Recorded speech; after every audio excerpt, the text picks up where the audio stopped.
video di depan.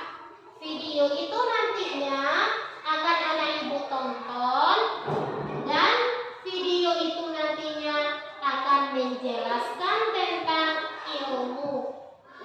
Di sana nantinya anak ibu akan membahas apa itu sikap orang berilmu, bedanya dengan orang yang tidak berilmu, bagaimana perilaku orang berilmu dengan orang yang tidak berilmu.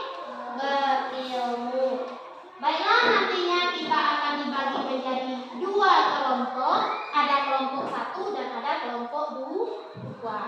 Anak ibu semuanya, karena minggu kemarin kita sudah belajar tentang Quran surat Al-Mujadalah ayat 11, sekarang kita mempelajari sikap dan perilaku yang terkandung di dalam Quran surat Al-Mujadalah ayat 11 itu.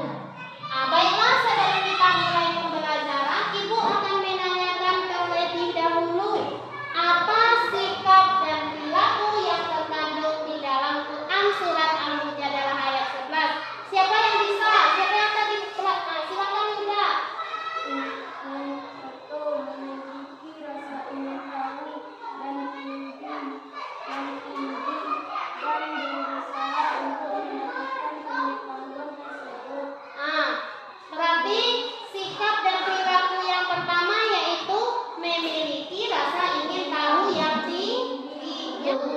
Itulah sikap dan perilaku yang terkandung di dalam Quran surat Al-Mujadalah ayat 11. Berarti nanti anak ibu setelah mempelajari Quran surat Al-Mujadalah ayat 11 dan Quran surat Ar-Rahman ayat 33, maka anak ibu nantinya dapat bersikap dan berperilaku seperti kandungan surat Al-Mujadalah ayat 11 dan Quran surat Ar-Rahman ayat 33.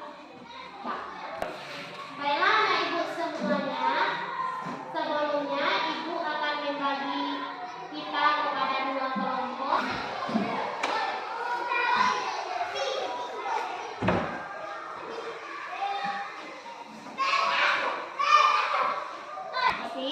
Marilah anak ibu nantinya melihat tayangan video di depan dan mengerjakan sesuai dengan instruksi yang ibu bagikan di kertasnya masing-masing.